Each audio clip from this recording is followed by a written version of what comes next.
Hi, my name is Shafiq. Today I will be talking about how to assist your patient to cough and deep breathe.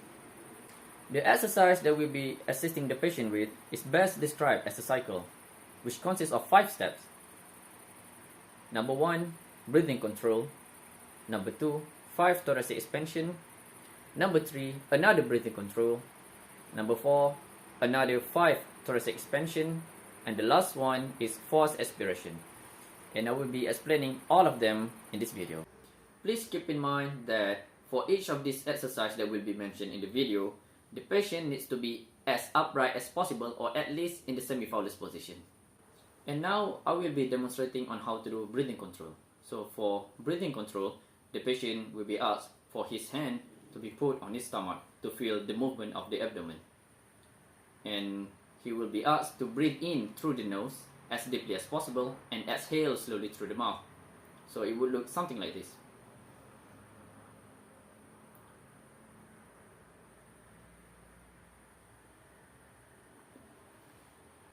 The patient should feel that his stomach is rising as he's breathing in and fall away as he's breathing out.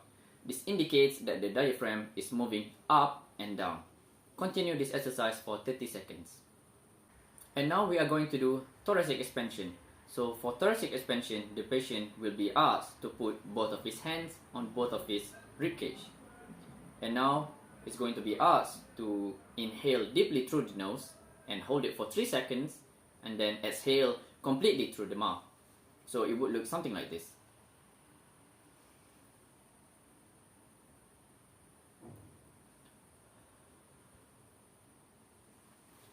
This exercise will be repeated 5 times.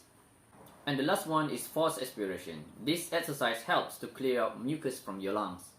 There are 2 things that we need to know before I explain this exercise. Number 1 is huffing, which is and number 2 is coughing.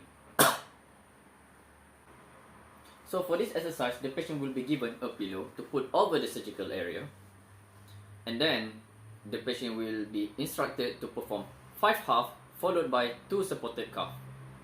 So it will look something like this.